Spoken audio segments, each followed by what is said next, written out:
Hello everyone, welcome back to Upside Down Data. Today I want to give an update about our risk indicators for crypto and what they're saying about the recent crash that we just saw in the crypto market, the recent flash crash we just saw. And really what we were seeing here was a liquidation cascade, basically. A bunch of leveraged traders getting wiped out and then artificially kind of plummeting the price of Bitcoin with all the selling pressure. So first, just to kind of break down what a liquidation cascade is, just in case you're not familiar with this idea or how this can work. So obviously we all know that I think for a lot of people, the way that they interact with crypto is they buy what's called spot crypto, where you just buy the asset itself directly. So let's say you wanted to buy a Bitcoin, you just buy a Bitcoin and you own that one Bitcoin. And then of course, to make profit on that, the main way that you might make profit off of crypto is just to hope that the price appreciates. So if the Bitcoin price rises by $1,000, you'll be up $1,000, and if the price drops by $1,000, you'll be down by $1,000. But of course, you only will realize those profits or losses if you go ahead and sell the Bitcoin at that different level. So if Bitcoin dropped by $1,000 today, but then went up by $5,000 tomorrow, you wouldn't have actually lost any money, because you hadn't sold Bitcoin at that lower level. Now, where things get a little bit different and where it can lead to the kind of price action that we just saw today is when we talk about using leverage, trading on margin. And I'll say off the bat here, my personal opinion, not financial advice, my personal opinion is that trading on leverage or on margin is just a terrible idea. And we'll talk about why that can be and some of the really negative effects that margin trading, leverage trading can have on the market.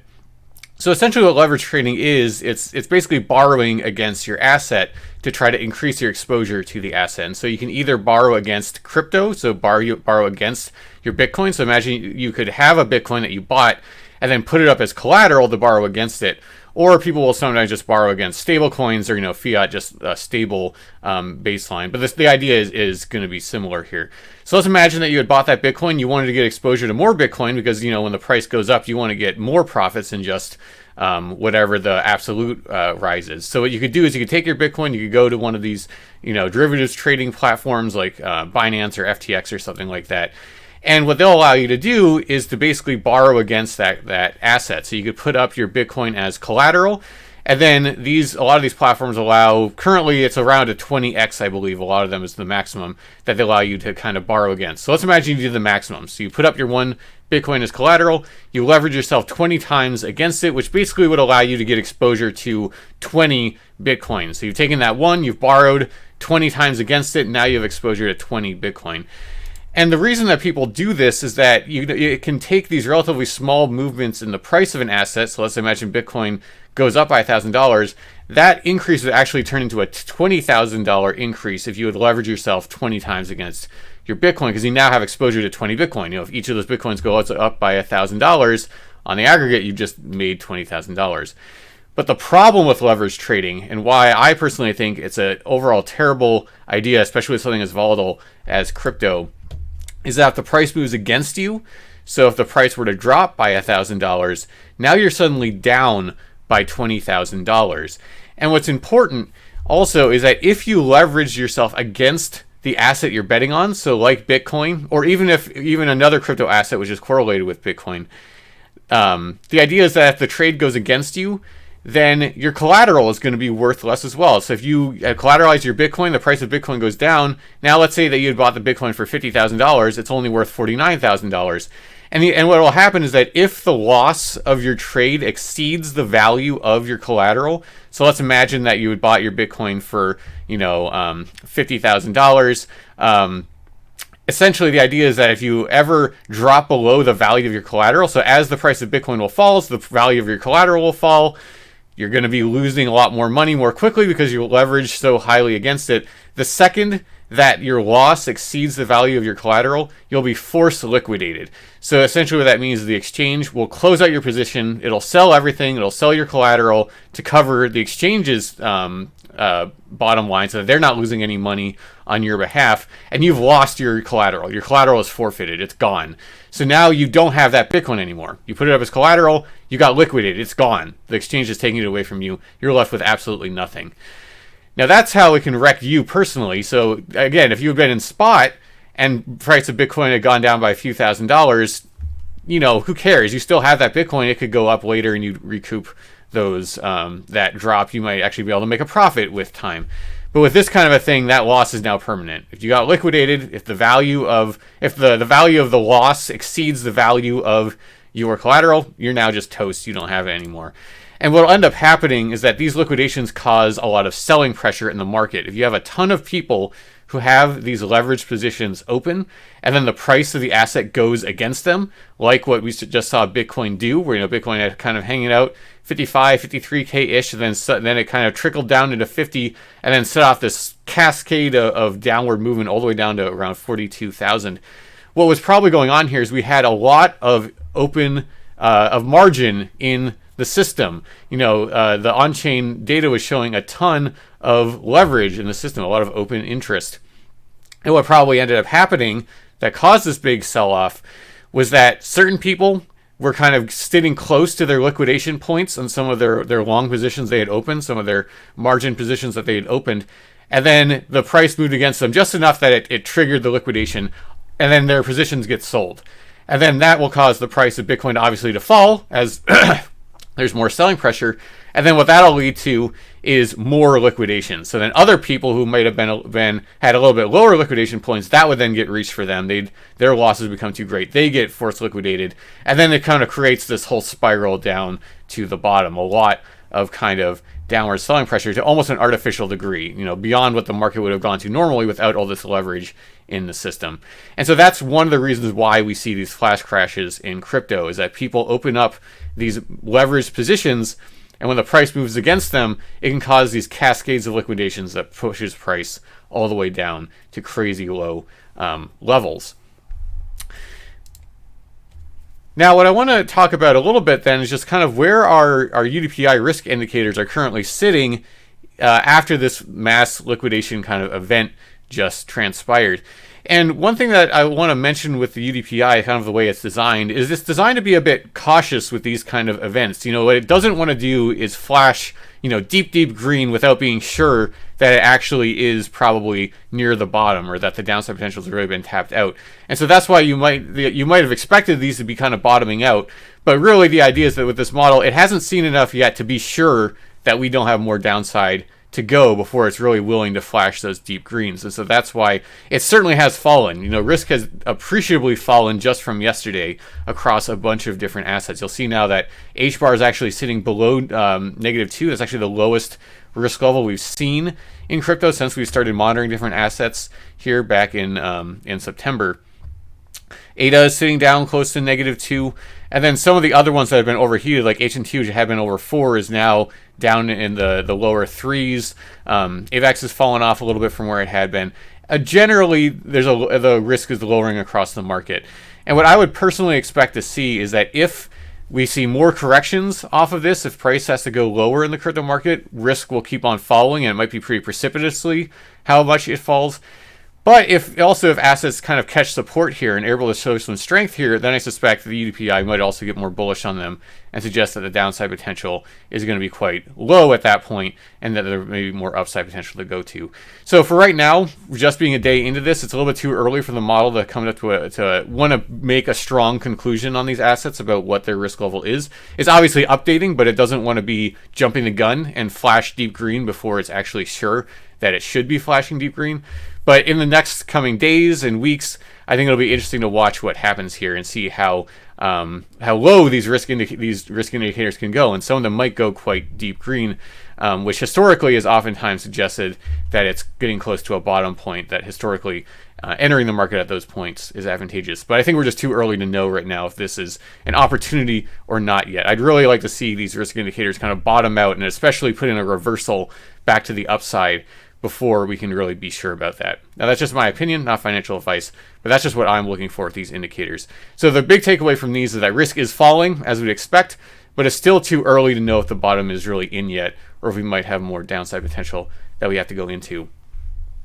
So the next thing I want to talk about a little bit is where we might be going. Speculate a little bit about where we might go in terms of price action, what kind of things might be reasonable, different perspectives that have been put forward for where we could go off of this flash crash.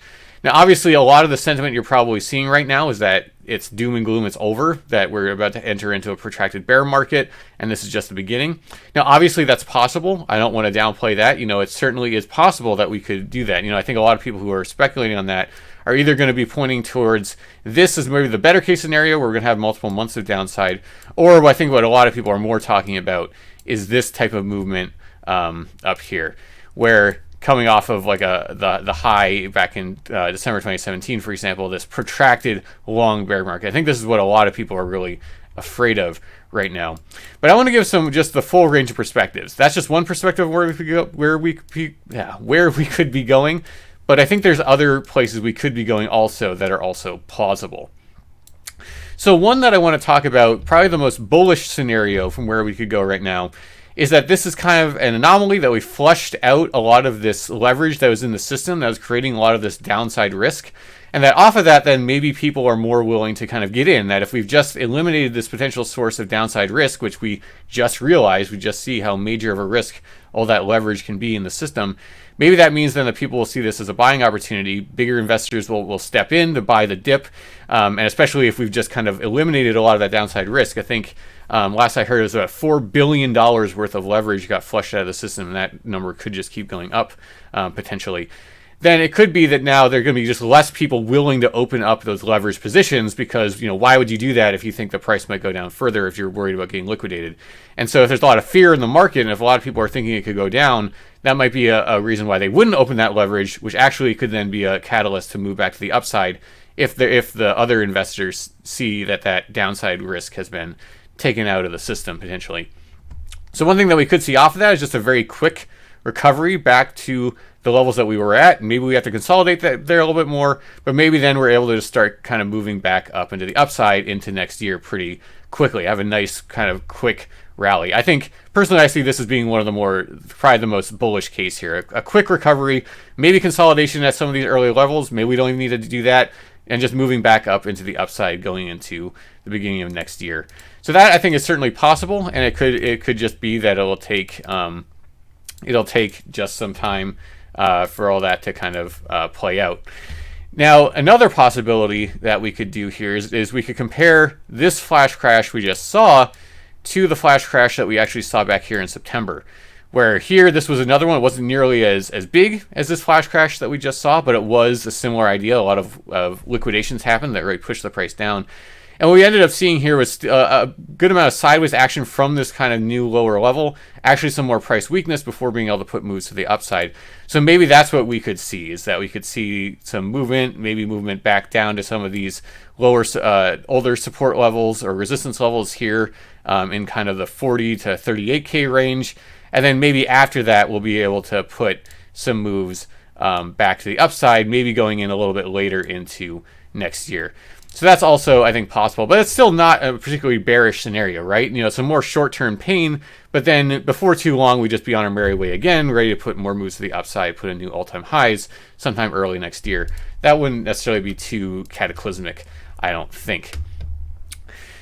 Now, then I think those are kind of two of the more bullish scenarios. Another scenario that could happen, and I've seen some people talk about, that wouldn't be kind of a mix between bull and bear, but probably a little bit more bullish than bearish, is that we have more room to move to the downside, significantly more, that maybe we really need to come back down and test this 30K region again before we're really ready to reset and push back to the upside, kind of really make sentiment in the market bottom out, where no one's willing to leverage long, where everyone's getting really bearish, and then all the selling pressure kind of gets exhausted, that everyone who is going to sell ends up selling, and then it's really only those kind of convicted, those traders with conviction who are going to end up holding, just staying in, and then there's not a lot of selling pressure, so the price will appreciate off of that. And so maybe we have to come down into there, even into next year sometime, before we're ready to move back up to the upside. So that's another possibility that's been proposed that could happen. I would still overall consider that to be long-term bullish, because it would mean the market cycle is not over. It's not like we're going into a protracted bear market. It's just that it's more of a long reset before putting in those moves to all-time highs sometime next year. Now, of course, the thing that people are worried about, as I mentioned at the beginning, is this kind of long bear market. And so this would be really where right now would be a very concerning time if something like this were to happen, where this would take years to kind of recover. And my perspective on this is that, even if this kind of thing were to play out, in some ways it also just depends on what your more macro perspective on Bitcoin is. So, for example, if we move out to the monthly chart of Bitcoin, if you think that this general trajectory is going to hold up with time, then it's not really too concerning per se to have the kind of action that we're seeing right now. I accidentally created some dots here. I'm just deleting those. If you think that Bitcoin and the rest of the crypto market is going to generally trend up with time, even if you had to weather another bear market, eventually you'd be made whole again if you were to stay in your position. And so from some perspective, if you expand your time long enough, those bear markets, they happen. If you were to hold through, you'd probably eventually be made whole. But there might be an argument that people would make that it would be better just to sell out now to avoid the real big downturn before that kind of happens into the future. Now, I'm not giving any financial advice. I'm not going to say what you should do in the short term, if you should sell or not. That's totally up to you. Form your own opinions of where you think things are going. But I think if you kind of zoom out, the bigger question it becomes when you're thinking about one of those more protracted bear markets is, do you think that crypto is ultimately going to go to zero off of something at? And obviously in that case, there's not really, you wouldn't want to be holding on to it. But if your macro position is that's gonna be able to move to the upside, eventually it would probably bail you out eventually if you were to hold. So that's just something to keep in mind. But of course, it's always obviously more advantageous to be selling out when it's higher than rebuying in when it's lower, if that's really where you think it's going. But again, that's up to you to make your own opinions of where you think we might be heading in that regard. But my opinion with that kind of more long-term bear market idea, that if we were to be going into that, my personal opinion is I kind of don't see that happening as something that's just native to crypto itself. As in, I don't think there's anything the market has done that said that we have to go into a protracted bear market like that. Historically speaking, we've always kind of hit those really high levels of risk before going into protracted bear markets. We haven't done that yet. This kind of next leg of the market cycle, and so I think it's a little bit early to be saying that we need to be doing that. Kind of to follow up on my video from yesterday, my personal opinion is that the only reason, well, not the only reason, but the main reason that we might see a protracted bear market in crypto could be if we see a big bear market in something like the S&P 500. If we go into another phase like we went into off of the early 2000s into 2008, 2009, kind of a long sideways movement in the market, I would expect crypto to get really wrecked at the beginning of a correction like this. But then also, like I talked about in yesterday's video, assets that are smaller market cap have historically been able to do quite well in bear markets in the overall stock market. Gold and silver back in these points back here in the 70s into the early 80s did extremely well during a bear market in the stock market. So even if crypto were to get kind of wrecked initially, maybe had to have a year or two of bear market, it could end up kind of exploding off that even during weakness in the overall stock market. So even if we do see some kind of a bear market of crypto, that doesn't mean it's dead. Or having a bear market in the stock market doesn't mean that crypto is necessarily dead either. So that's just something to keep in mind, another perspective to have. Of course, there's who knows? It could always be the case that a bear market in the stock market would spell the end of crypto, but I think that's just up for to people have their own theses about if you think that crypto has established itself enough to a point now where it going to zero is very unlikely, then that probably isn't as much of a concern. And that if you think it's going to be that resilient, it should be able to then also survive a stock market bear market. But again, who knows? We'd have to see what happens. And that's all assuming we do go into a stock market bear market here soon. Really, we haven't shown insane weakness yet in the stock market. We're actually arguably in a better position now than we were just back in September when we bounced off of it.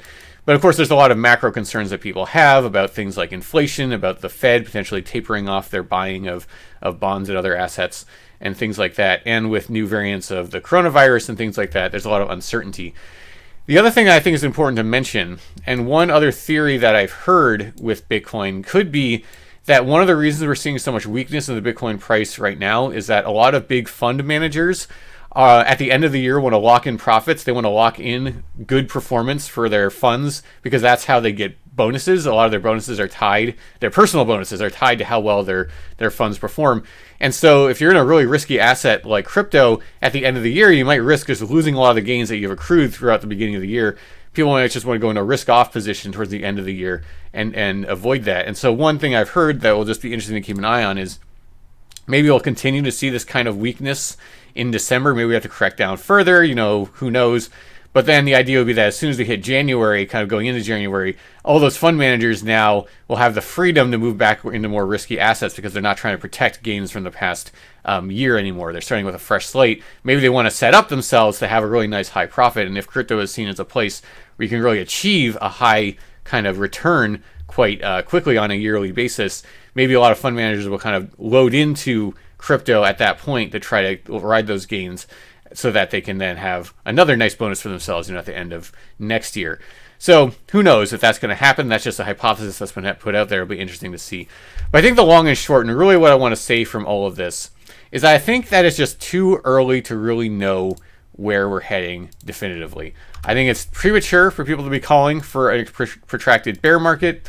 Frankly, I think it's a little premature to say that we have to go back down to these levels of 30K or certainly below that. But it's also premature to say that we're guaranteed to just have a quick recovery, a V-shaped recovery, and shoot back up. We certainly could. I think it's a little bit too early to tell. I think we're going to have to wait a few weeks, maybe in a few months, to really get an idea of where the market is absolutely heading. And so this could either be, in hindsight will be 2020. This will either be a fantastic buying opportunity before a next leg up in the move, or potentially just the beginning of a bigger correction before a move to the upside, or worst case scenario, the beginning of a more protracted bear market. And so we're just going to have to watch and see. And really what I'm going to be watching for personally is just the values of the risk models. Because if these are able to go back to the super low levels of risk, down to these deep green levels, historically that suggests that we're in kind of a bottoming point for the market, that the downside potential has been kind of tapped out. And if we start seeing that, then it might be an indication that the downside potential has been started to get really realized. And especially when we see that rebound in risk, when we see a risk put in a reversal, that's really the point at which we might be able to say that the bottom could be in. Until we get down to that point, it's a little bit more about your thesis. Do you think that we're going to continue the uptrend, at which case these levels of risk, being at -2, it's about as juicy as you're going to get during a bull market, during an uptrend. So if you really have a strong thesis that we're going to rebound, this might be as good as we're going to get with risk. If you're not as sure, then it could be that you're waiting for lower levels of risk before you're really going to get more bullish. Now, again, that's up to you. This is not financial advice, but those are just the things that I'm going to be looking for. All right, if you like the content, remember to subscribe to the channel, give the video a like, and follow us on Twitter. And remember, with the UDPI, we're all going to make it.